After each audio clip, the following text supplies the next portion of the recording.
Understanding Return Ratios, your guide to ROA, ROE, ROI, and ROS.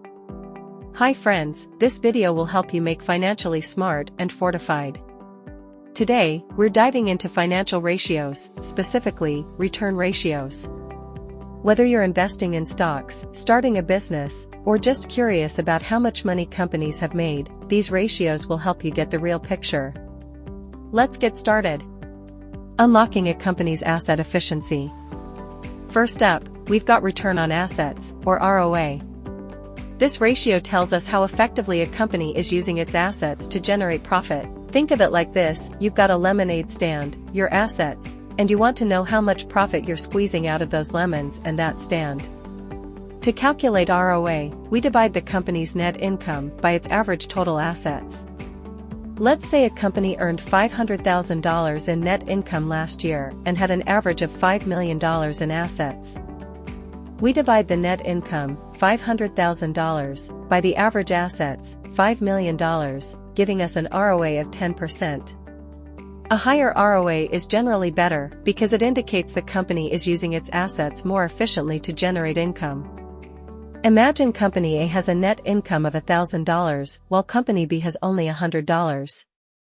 In one look, it appears Company A is doing better than Company B. Company A has an asset of $5 million, while Company B has an asset of $10,000. So, if we check the ROA, Company A has 0.02 while Company B has an ROA of 1, and thus is more efficiently utilizing its assets and generating better returns.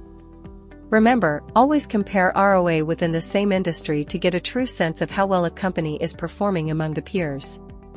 This is because some asset-heavy industries like shipbuilding, mining etc. cannot be compared with asset-light companies like Uber, Lyft etc. Return on equity, the investor's perspective on profitability. Next, we're diving into return on equity, or ROE. This ratio measures how efficiently a company is generating profit from shareholders' equity. To calculate ROE, we divide the company's net income by its average shareholder equity. Shareholders' equity is equal to a company's assets minus its debt. Let's say a company earned $600,000 in net income and had an average shareholder equity of $2 million. We divide the net income by the average shareholder equity, giving us an ROE of 30%. A high ROE can be a strong indicator of a company's financial strength and its ability to generate long-term value for its shareholders. One issue in calculating ROE is when the company is having high debt. If a company has been borrowing aggressively, it can increase ROE because equity is equal to assets minus debt. The more debt a company has, the lower its equity can fall and thus push up the ROE. Return on investment, ROI, measuring the success of your investments. Return on investment, or ROI, measures the profit or loss you generate on an investment relative to the amount you initially invested. To calculate ROI, we subtract the initial cost of the investment from the current value of the investment, then divide that by the original cost. Let's say you invested $100,000 in a property, and after a year, it's worth $120,000. You'd subtract your initial investment from the current value, giving you a gain of $20,000. Then, you'd divide that gain by your initial investment, resulting in an ROI of 20%. ROI is a powerful tool for comparing different investment opportunities. If you have $100,000 and where you should invest it in FD, real estate, stock market.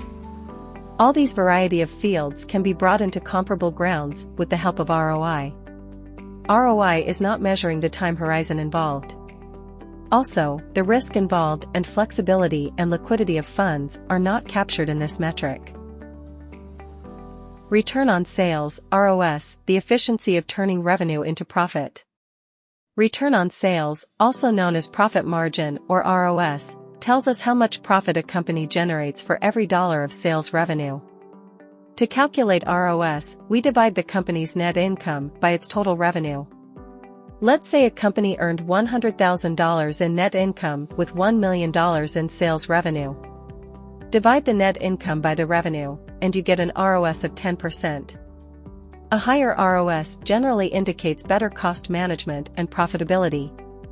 Compare ROS within the same industry for accurate insight.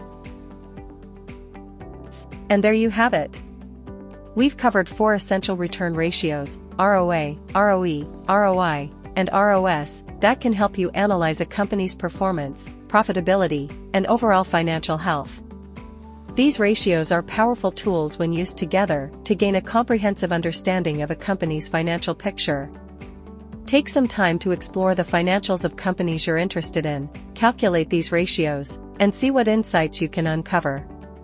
The more you practice, the more confident you'll become in making informed financial decisions. Thanks for watching, and don't forget to like, subscribe, and hit that notification bell for more videos on personal finance, investing, and building wealth. See you in the next one.